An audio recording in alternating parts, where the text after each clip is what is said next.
Hello there and welcome along to this week's edition of The Front Page, the Racing Post show where we get our teeth stuck into the biggest and best stories of the past week. This week I'm your host Maddy Playle and we have scoured near and far for the Racing Post best. I'm joined by our West Country correspondent James Stevens in the studio, and we have our France correspondent Scott Burton on the line as well, who's just about dried out from Longchamp yesterday. James, lots to discuss this week. Can't wait to get stuck into it. What have you been up to though? Anything to report? It's been busy enough. It's a quiet part of the season now for me in the southwest. Just about got over the jump season, and it's quiet enough. We had some bit of news with Jane Williams and her yard being in a bit of a doldrums with a rapeseed oil crop, which was quite strange and bizarre. So there's always stuff going on in the off season. It seems like everyone's taking out a dual licence at the minute. You've got the early start of the jump season and who's jostling for the conditional titles and stuff. So the jump season's busy, but yeah, I must admit, I'll say it without being caught, but I have quite enjoyed the start of a flat season as well. Keep it quiet, you might upset people. And Scott, what about you? I mentioned the weather was pretty awful at Longchamp yesterday, but some great performances on track, and we're going to get stuck into the classic clues shortly. Yeah, no, it has also been a tale of two halves, because I was in Deauville for 2 days before that, the Breeze Up sale, where it was absolutely blazing sunshine and everybody wanted to spend time on the beach rather than in the sales ring. And then, as you say, to Longchamp yesterday, where the French 1000 Guineas was run on rattling fast ground in sunshine, and then 35 minutes later they were sending the colts back to the saddling boxes because we had hailstones and torrential rain and the threat of thunder and lightning. So yes, it's all been a bit strange. So plenty to discuss on today's show. We've got the classic trials, of course, a busy week at Chester, Lingfield and Leopardstown yesterday, with some movements in the classic markets for the Derby and the Oaks. We're going to get stuck in to those and see which the guys think have their best credentials for those Epsom Classics. And then it's been an eventful week on track for both horses and riders. James is going to discuss a little bit more about what's been going on and what you might have missed there, and just some of the risks that these jockeys take week in, week out, and how important that is.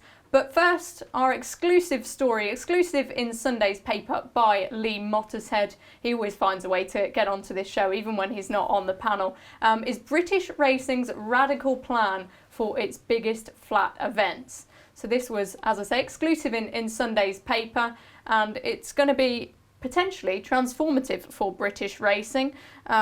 It's all about how British racing's leaders are going to consider combining flat racing's biggest events into a single commercial entity. Now, we've seen this happen in other previous instances with different sports, and basically it would require racecourses to cede control of their most valuable assets to an international private equity or a sovereign wealth fund. Now, this ties in well with the concept of premierisation, of course, the trial which will come to a close in 2026. And there's different pieces of work being undertaken in preparation for that.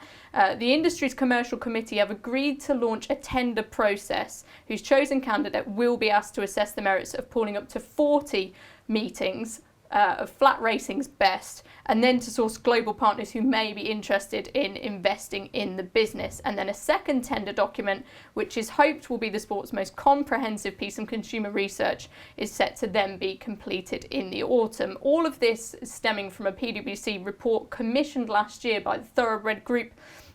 And as I say, this is racing exploring an avenue which has previously been taken by the likes of Newcastle United. It's 80% owned by the Saudi Arabia's Public Investment Fund. And it's also come into play in rugby union and the Women's Tennis Association as well. So could this be a new dawn for British flat racing? Is it an exciting new venture, or is it never going to get off the ground? Let's see what this is going to mean for our sport and what our panellists think of it. James, first off, I know it's an idea that you're not particularly keen on. Tell us why, but first off, is there some positives to be taken from the fact that racing is exploring new avenues? Well, I don't think you can ever criticise the concept of looking at an issue, identifying a problem and trying to find different ways to solve it than haven't been explored before. So there's never any harm in thinking about different ideas. There were two elements to this, the second of which was led by data-driven report, lots of consumer research. I'm working on a piece about sponsorship at the minute, and one of the things that a lot of racecourses have said is that their businesses just the absolutely fundamental thing is consumer research. So knowing what the audience wants, knowing how to interact with them. So the fact that there's such a big project being done there is great. In terms of this commercial stuff, I'm first and foremost, I don't think it's going to happen. I think I'm still scarred from my time working through COVID. I'm looking at how racing was having to evolve and change and work together, and it just seemed impossible. And the sport coming together to solve something almost never happens. In terms of this deal, I'm massively against it. I feel it's almost like horse racing's Super League moment, whereby it didn't perhaps get the same social media uproar as the football one did, because I think people are aware it's still very early days. Tender process, the words Lee used, and I think it is unlikely to happen. I mean, it is a business sense that you sell the crown jewels, which is like your last ditch strategy. That's what business people say. I looked up on the train this morning, and to me it's just a complete and utter surrender of incompetence in that Premier Racing isn't working. We can't get people through the door, so let's sell it and make a bit of money and see if that works. Well, it's probably not. And actually, when you dig deep and think what British flat racing it's got the Derby, Royal Ascot, the Guineas, the King George, the St Leger. These races which not just in Britain are huge or British culture are huge, but in world sport, those are huge names. All the other jurisdictions, a lot of it is taken from how we started, that fundamental platform that we created the sport with in Great Britain. And it's almost really sad that we have to look at ways to sell it and we can't promote it within ourselves. So I think that is the thing I take from this, is that it shouldn't be about packaging it up, sort of selling it and letting someone else do what they want for it, because the reason it is so successful and what draws people to Britain and why people all over the world look at Royal Ascot is because for years and years and years it has always been done in a certain way, and people like that. It's tradition. It carries a lot of weight, and I think it would be a huge shame if we let somebody pay money to tinker with it and change it and take some of the things that makes it so popular, not just globally but internationally, but locally as well. People like the meetings, people like going to the Derby, to Royal Ascot. When you start changing it, it opens up a whole lot of things. So I'm very cautious, because for all on the front it might seem like a good idea. Giving someone that power allows them to change it, and that might not be the direction we want it to go in. Okay, in the piece it was referenced that industry insiders were saying this was highly improbable that the likes of Ascot, the Jockey Club, etc. would give up their control over these fixtures. I guess the thinking is racing trapped by the way it's structured?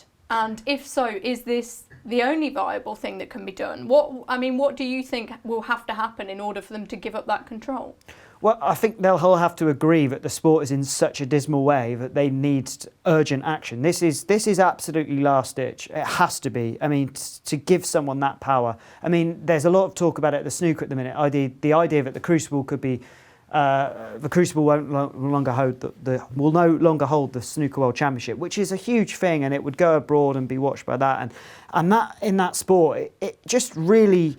The mood in snooker about that move is just so negative. It's like this is the big thing, and to lose it would take so much away from the whole of the sport. And what racing does have, as for all it has its problems, and there are all the different issues that we talk about in this show, the actual product is still pretty special. I mean, I was looking through all the flat races. If you think about where you would find the races you most want to win in certain divisions, only really the Foray and the Arc and dirt races are ones that aren't held in their respective divisions away from Britain. So in terms of the product we have, it's absolutely fantastic. We've got a summer of jumping all across the country. Our racetracks are completely unique. You've got different racetracks. Some of them are really scenic and beautiful.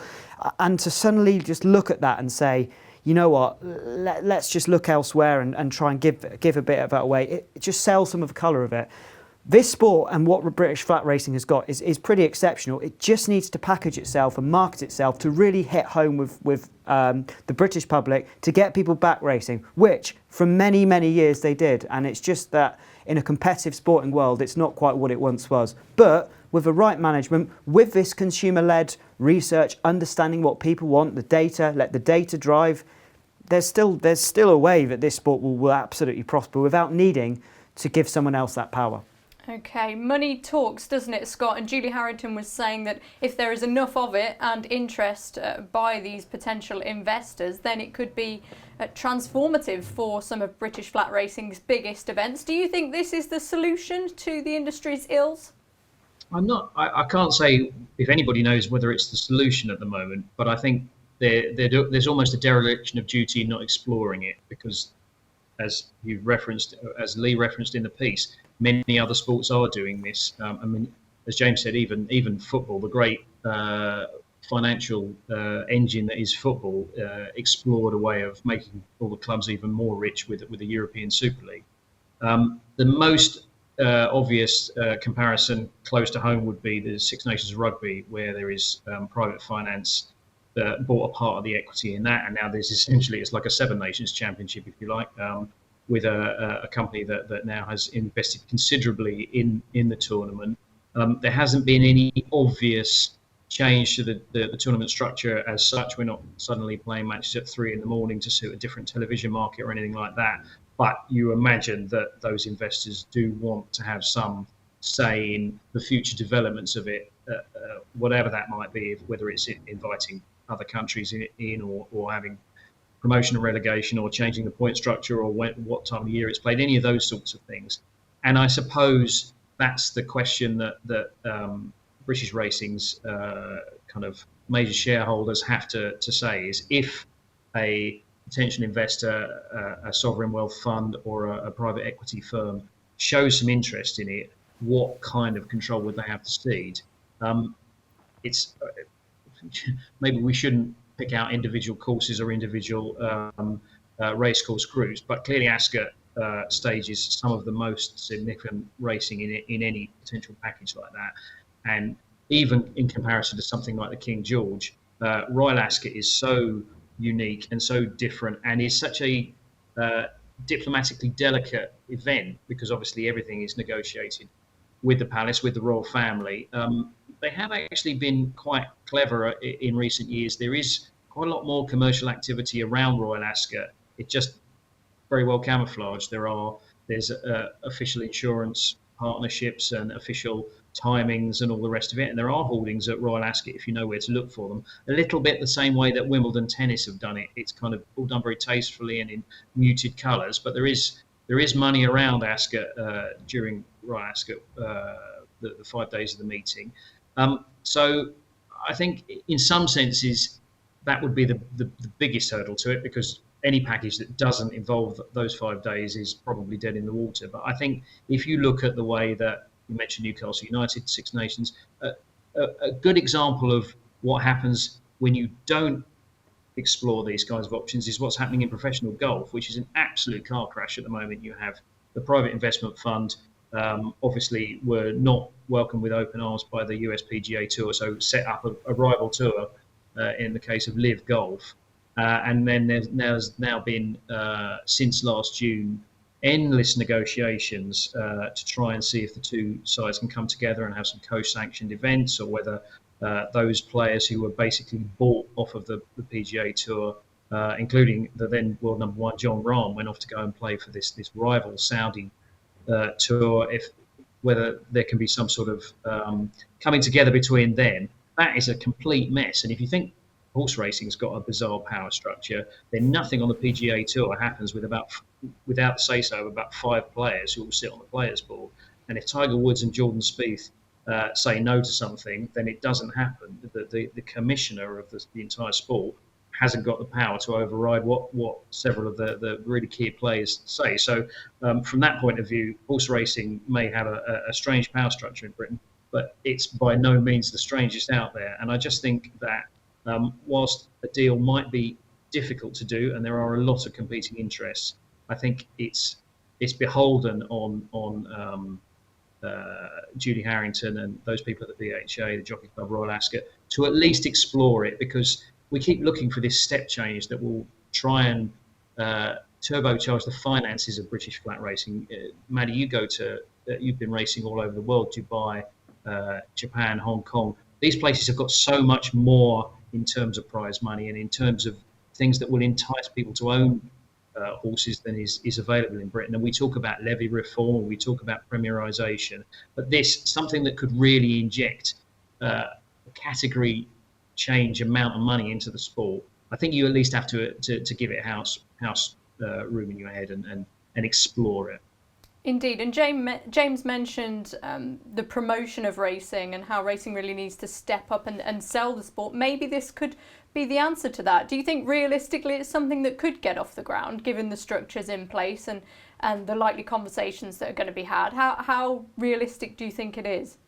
I think anything that could increase the promotional budget for racing has to be welcomed. I mean, Great British Racing, I think, there's fair criticism to be made of some of the projects that they've steered, but they have done remarkably well in terms of delivering anything in terms of bang for what is a very small buck. And I think anything that can increase the amount of money that can be spent to just put horse racing as an option for people's leisure time in front of their eyes. I mean, even like a relatively small national advertising campaign on radio, something which sounds like it should be just a basic starter, would cost far more than the current system has got to spend on it. In terms of actually, they always say in politics that you have to drum the message home so often that those of you who are actually promoting the message are almost sick of hearing it before anybody really understands it and it actually gets through to them. And I just think,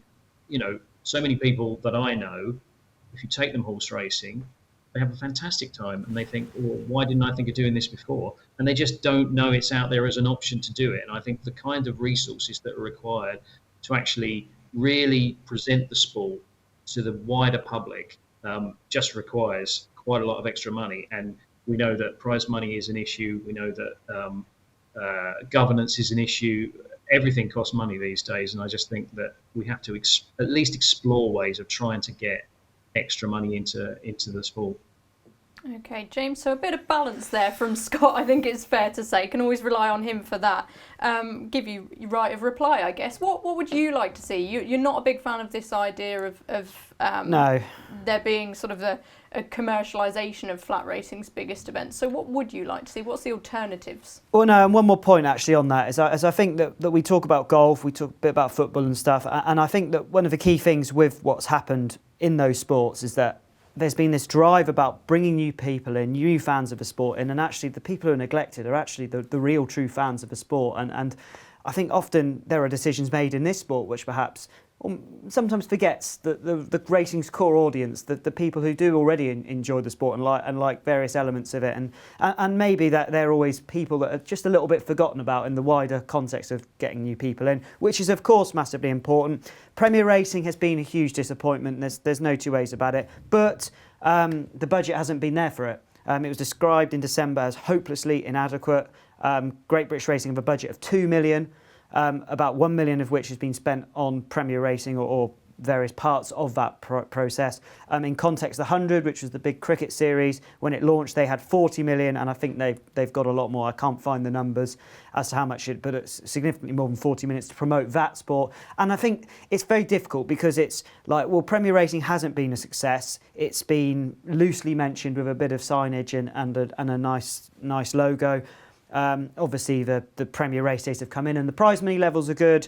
But in terms of actually going out and about, one of the main objectives of going out and as Scott mentions, really finding it with people and getting people to come racing, the money's not there, so the results haven't been there. So the whole sort of idea of a trial behind this is almost a wasted opportunity because the money and the investment's not been in it, so you don't know what the results would have been. It basically has been a waste of time because the money's not been there, the trial hasn't been done fully, so you can't say it. Look, I think what needs to be done is this data stuff is huge. That's the main thing for me. I think the idea of selling rights, yeah, look, it's good to explore things, it's good to see what the value is and to learn a bit more. Tells you how desirable racing is. It certainly does, and it would be a bit of a confidence boost for what we are selling, I guess. But I think that has to be seen as the last resort. We've got enough quality win. There's a lot of good people in this sport that can guide it through, market the sport. And as Scott says, racing is a fantastic day out. It is just literally a case of resonating it with people and going, look, there's all this great stuff going on in the summer. You can bring your kids for free. It's not too expensive if you get the right deals and it's priced right. Have a good day out and people will come back. It's as simple as that. James has summed it up nicely for us there then. If you missed out on that Sunday exclusive on the front page of the Racing Post, just remember it's one of the excellent benefits you can get through our Members Club subscription. There's also that Premierisation special report from Lee Mottershead as well. Check out our Members Club offer here. Get 50% off your first 3 months in the Racing Post Members Club.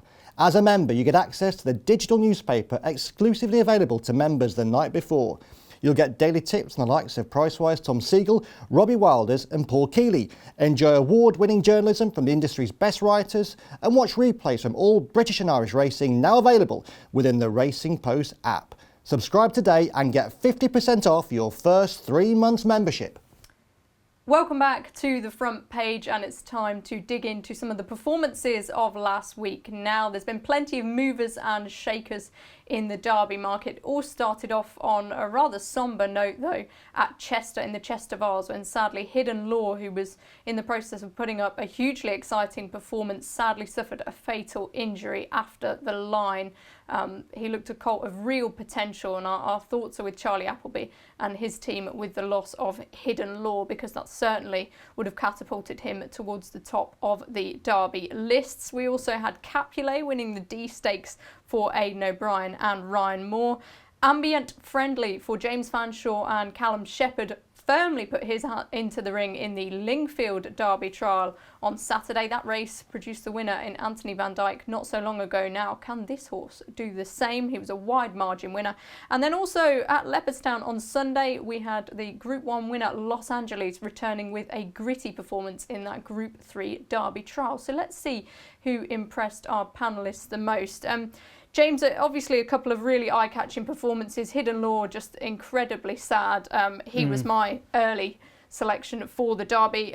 What do you make of the market now? Let's just run through them. So City of Troy and Arabian Crown towards the top at 4s. Los Angeles and Ambient Friendly at 10s. Ancient Wisdom 11s.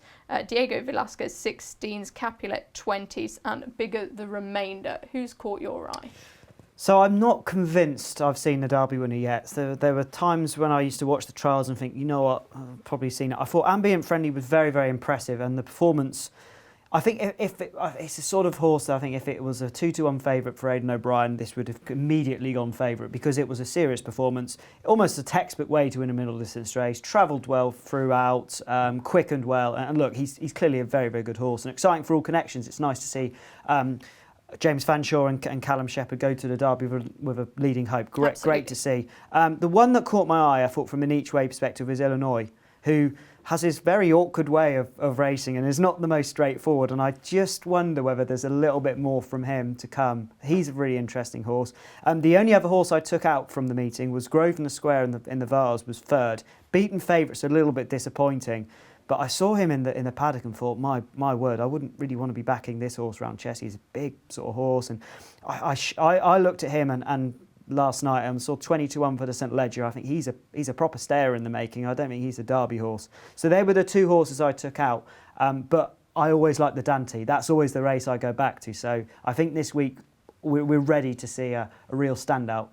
City of Troy is the interesting one. That's the one I just keep looking at and going, what on earth is going to happen? I mean, last year I was just all Augustus Rodin, that's not going to win. That was rubbish in the Guineas. But you just keep going back to him and the form of last season and the horses he's beaten, and they've done this, and the horses behind him have done this and that. And he's had that seriously special reputation. He was sent off odds on the Guineas compared to Frankel. And I just wonder whether we'll all be sat in here in a few weeks' time going 4-1 for the Derby. Why do we ever doubt him? But I think Illinois each way is the bet for me at this stage. And it's interesting you've mentioned several Aidan O'Brien trained horses. It's been a funny couple of weeks for the yard, hasn't it? Very hit and miss. Yeah. His horse is coming on for the run seemingly a lot. Do you think there's been a change in approach at Ballydoyle into how they condition these classic horses? I don't know. I wouldn't be 100% sure either way where we'll look at that. I mean, I thought the interesting one, as you say, Cameron, was Capulet, who was beaten in the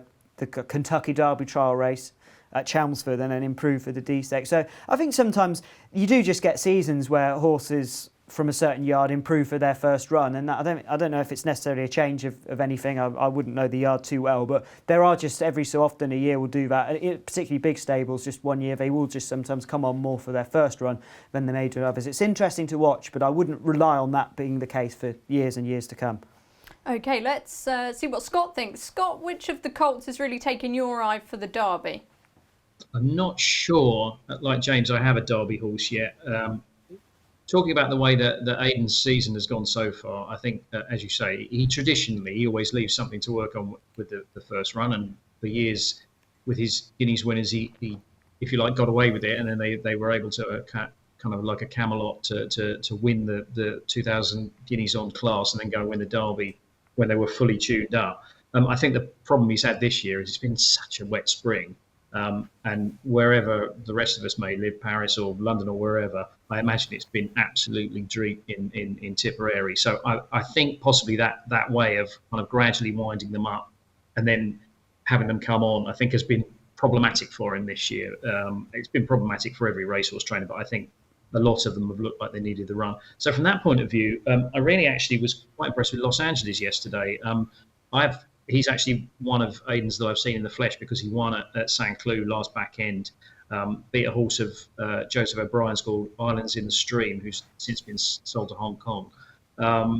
And he's, again, a little bit like Grosvenor Square, a big unit, big heavy-shouldered horse who you would have thought, given the way some of Aidan's have run, would have needed the run and would definitely come on for it. So the fact that he's actually managed to win, I think spoke well for him. As I say, he's a very sort of striking individual. I thought Capulet did nothing wrong in winning the D Stakes as well. But it has been a year when, certainly in the mile classics, the result of the trials has been totally turned on its head when we've actually got to the classics themselves. If you looked at obviously at the 1,000 Guineas, El Malka was third in her trial.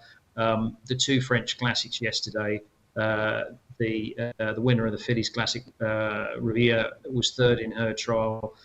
Metropolitan was fifth of six in his trial. So I think possibly you might end up looking at some of the beaten horses and think, well, maybe there is something there. I mean, Agenda obviously was well beaten by poor old Hidden Law. I'm just about old enough to remember a colt of Sir Michael Stout's, or then Michael Stout's, called Miller's Mate, who won the Wood Ditton and went to the Chester Vase with an enormous reputation, and he was virtually favourite for the Derby before he even ran the Wood Ditton, and he suffered an injury during the Vase.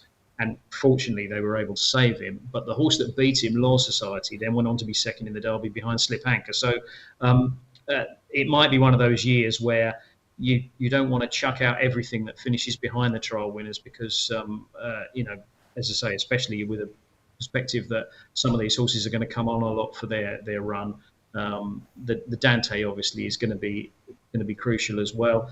There was a couple of bits of form over the weekend that probably showed that Ancient Wisdom won a particularly good, although it was terrible ground at the end of last year. The Futurity was probably quite a good race. Dancing Gemini, who didn't really cope with the ground at Doncaster last year, ran an absolute screamer in the French 2000 yesterday.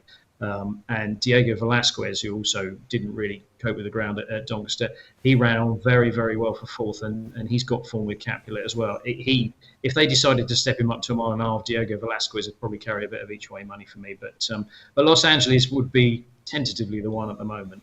Both of those shape like incredibly strong stayers, don't they? And Scott, given this is your story, I will hand over to you now to talk about the fillies. There were some good performances from the likes of Forest Fairy, You Got To Me, and the runner-up at Lingfield as well. Yeah, Forest Fairy I like a lot. She went in the tracker when she won at Wolverhampton by 6 lengths on debut. And the Derby and the Oaks for so many years have been Galileo's race, and obviously we no longer have Galileo now, but Volgeist obviously is a horse that I followed. He was trained here in France, won the Arc for André Fabre and Gestert Amaland, and Forest Fairy is a very, very she travelled really, really well during the Cheshire Oaks, and it took quite a long time for Ross Orion to find the gap. and she kind of did it pretty. She really only had a furlong to work with, and although she wasn't very far ahead of Port Fairy at the line, I thought she did it very, very well. And there are not that many trainers you look for outside of John Gosden, Charlie Appleby, and Aidan O'Brien when it comes to the Epsom Classics. But Rafe Beckett is definitely one, and he obviously won the Lingfield trial as well. And he's in the past he's actually won the Oaks with his second string. But I really, really like Forest Fairy, and I think I think she's still about 8-1 or something like that. I think that's a decent bet. Let's run you through some of those Oaks prices then. Elang at 5-2. Friendly sold the Pretty Polly win at 10s. Rubies are Red, who was the runner-up in that Lingfield trial, at 12s with Tamfana, who was the eye-catcher in the 1,000 guineas. Then Forest Fairy at 14s. Azalea at 14s. You got to me at 16s, and it's 20-1 bar. Scott, just as you're looking over this crop of 3-year-olds, what's your instinct on how good they are, and is it a crop that's really igniting your interest as previous years have done? What is it about the classic campaign that really sells racing so well, do you think? I suppose we want an absolute star, and we want, because especially in Britain and Ireland, we put a big premium on 2-year-old racing. So an unbeaten Dewhurst winner like City of Troy that helps sell flat racing during the winter in a way here that in France probably isn't the case, because plenty of the trainers are kind of Jean-Claude Rouget and André Fabre might not run their best horse in a Group 1 at the end of the season. They might give them a much quieter campaign and then bring them through in a trial at 3. But I think that's what we want. And obviously City of Troy didn't put up any kind of a performance at all. Henry Longfellow never really got in the race in the French 2000 yesterday. Don't forget he was an unbeaten Group 1 winner as well. And I suppose from that point of view, that's where Los Angeles does come in, because he's still unbeaten. He won a Group 1 last year, albeit probably one that's not on many British or Irish punters' radar. And he could be the one that is ready to take that step forward. He'll probably still be a price come Derby Day, because Rymore's never ridden him. He's had 3 runs now, and I think Shaney Heffernan rode him on his debut. Christophe Soumillon rode him at St. Cloud last year, and then obviously Wayne Lorden yesterday. And if City of Troy goes to Derby, it's inconceivable to me that Ryan Moore won't be riding him. Whether they think he's really stepped up from his 2,000 guineas run or not, he's just such an important horse to them that somebody somewhere, Wayne or Dylan Brown McMonagle, somebody is going to get a very good spare ride on Los Angeles. And it's just, I think, it would be nice to say that after the 2,000 guineas and the 1,000 guineas that we already have a kind of a real flag carrier for the year. But I think it's probably going to be down to the Derby to do it. But there's no better place to find out than Epsom, is there? There absolutely isn't. Maybe the proof will be in the pudding with the jockey bookings then, Scott seems to suggest, at least for the Derby. James, just before we move on to your story, I want to pose you a question. Kieran Schumacher, in a new role with the Gosdens this year, rode a short price fancy Danielle in that Oaks trial. What have you make of the start that he's made? It hasn't all been plain sailing so far. How do you think the rest of the season's going to go? No, flat racing is the season just goes so quick. It's rat-tat-tat. It's big rides every sort of few weeks, and he hasn't had that big moment yet. But every big jockey, when they have that, they just need a moment to say, right, that was the day, signed, sealed, delivered. Great ride from Kieran Schumacher. It could come this weekend with Inspiral. That is the sort of ride you're looking at.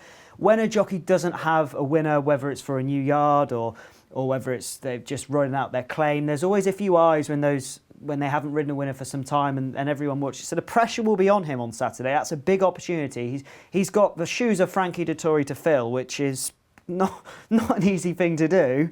But Saturday's a big day. If he wins the lock-in John Inspiral, gets a Group 1, all will be well. You just don't want these things hanging over you, because it adds pressure. It gets people like us talking, which is never what jockeys want. They just want to go at their business and ride winners. So Saturday will be a big day. We'll see what happens after that. But I can't go away without speaking about Rubies Are Red, who is absolutely my fancy for the Oaks. I was so blown. Tell us why. This horse looked completely lost and beaten at Lingfield, and the way she finished that race was absolutely caught my eye. I was so surprised by it. Time was pretty good. She was quicker than Ambient Friendly from 5 furlongs out. Sectionals read well. Wasn't just how she looked visibly, and she just looked like every furlong she was just getting sort of improving with the whole experience. It was a hell of a run, and in an Oaks where there's a few doubts, I saw her at 10-1. I just think that's an absolute bet because you know she'll stay the trip. Great pedigree, right connections. Aidan O'Brien always seems to win the Oaks, it seems, particularly with his second and third string. It was a race which wasn't particularly. Well, I think it was a great ride from the front from Hector Crouch. I think she was definitely to one take out of the weekend. She's a really nice horse, and 10-1. I think that's a hell of a price. And there you are then, James Stephens with his Betfred Oaks tip for you. Remember, on the Racing Post website, you've got all the tipping and insight you need to keep up to date with. We're going to move on to our final story of the day now, and that's back over to James. And a poignant one this, because this week is Mental Health Awareness Week, James, and there's a couple of tangents of stories that you'd like to discuss. Just tell us about your thinking this week. Yeah, so I think it's important that we remember Mental Health Awareness Week in racing because there are so many different ways it impacts people, from whether they're participants in the sport to whether they watch it as a fan or spectator, someone who bets on the sport. So it's important just to mark these things. There's a lot of stuff out there for a good reason, and I think we saw this week some of what can happen in the sport. So I was doing a bit of racecourse reporting this week and saw possibly one of the worst things I've seen on racecourse, which was an incident at Fontwell where Sean Bowen was unseated, and it looked, watching it live, as if the horse behind him had jumped into him, and only then a couple of seconds later did the commentator pick it up, and he just walked away as if like nothing had happened, which is absolutely unbelievable how he was okay. The slow motion replays show how close he was to a potentially hugely serious incident. 2 days later, William Easterby, he suffered a really bad injury at Market Raisin for a fall, suspected to break a collarbone, and unfortunately his Mark Betty Ballou died from the incident, which is extremely sad for all connections. Also at Fontwell we had Thomasine Ison, I think that pronouncing that right, stretched it off on the same card. Apologies if I fudged the pronunciation there. She had some sort of a pelvis injury, I believe. And then Nick Slatter yesterday looked to have sort of a horse land quite awkwardly with him after a fall at Ludlow. So all these incidents happen on racecourses, and I wanted to link it back because we hear a lot all the time, and I hear this constantly from trainers and jockeys saying, we go out about our business, we go about our day job, and we get slated on social media when we have a loser. Because these people have incredible pride. So when they do ride a loser, the last thing you need is to be having a lot of abuse. And I think sometimes when you look at these incidents, it reminds you, I mean, you don't need the reminder, but it just does remind you about the risks they take. Every single day, the sort of sport is what it is. We, of course, had the tragic news about Hidden Law and echo all you said about Charlie Appleby and thoughts of them. This game can be up, this game can be down. And I think on a week like this, where there's so much talk about mental health awareness, it's just worth saying that this whole desperate scene of people getting lots of online abuse, it's just really staggering. And if anyone out there is perhaps watching the show that has potentially done it or knows someone who would, have a word, because there is just absolutely no need for it in the sport anymore. And even this week, I mentioned at the top of the show, Jane Williams, she had a 7-4 shot beaten, and all these problems with the yard because of the next door neighbour growing this crop. She had so much abuse that week from that 7-4 shot getting beat. One of the reasons she said she put in the call to us is because she didn't want her horses to run and to be beaten and then have sort of to deal with that, which is, you shouldn't have to deal with that. You should be able to go about your job without having to care what somebody who will probably never meet you have to say. So hopefully this week there'll be lots of content throughout all the sport, but I think it's just an important point to make because unfortunately it does happen so often. Absolutely, and it's worth remembering if you're after support the likes of Racing Welfare, etc., offer that in spades, and there are people to listen to your concerns and worries. Scott, over to you. Obviously, it's a very important week. This, just tell us about why you think so, and how you've been impacted by this sort of thing. Well, I think you only have to look at the tragic news from Ireland over the weekend. Last weekend, we lost Michael Byrne at the age of 36, a guy who had a very, very good riding career, mostly actually in Britain with Tim Vaughan. You never really know when people are hurting or struggling. there's obviously been a number of very difficult issues come up with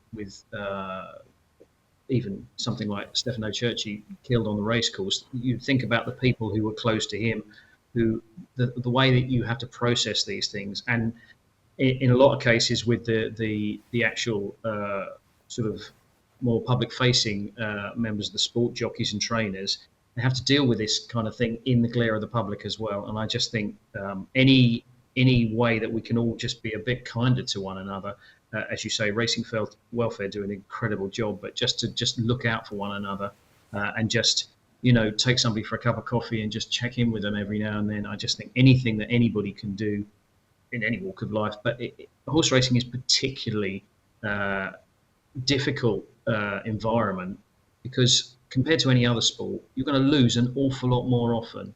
If you're a jockey kind of coming through the ranks and you have to go out and ride, and you might, if you're not Ryan Moore or William Buick or Harry Cobden or whatever, you probably, if you win 1 in 20 races, you're actually having quite a good season. That means you're getting beaten 19 times. And as you say, the trolls at the racecourse, but specifically the anonymity that social media conveys, I just think it's beholden on all of us. As you say, if you know somebody who engages in that kind of activity on social media, or you even kind of suspect it because of something they've said to you on a racecourse or in a pub or whatever, then have a word with them. But just for us all to look out for one another a bit more. It's an incredibly poignant message and a natural and important way to end today's show, I think. Thank you so much for joining us. Before we leave, though, I have to give the honour to who's going to be on this week's front page. And given that it is my first time in the presenting chair, I'm going to give it to myself. And basically, Lee Mottershead. As I say, true Lee Mottershead style as well. He's winning even when he's not here. I just think the new proposals about how there could be radical changes to flat racing's biggest events is such a new idea for racing anyway, and it's going to open up lots of conversation and lots of avenues there. So I think I'll put that on top for this week. But thank you very much for joining us. We'll see you again next week, and good luck with your punting, and enjoy the racing this week.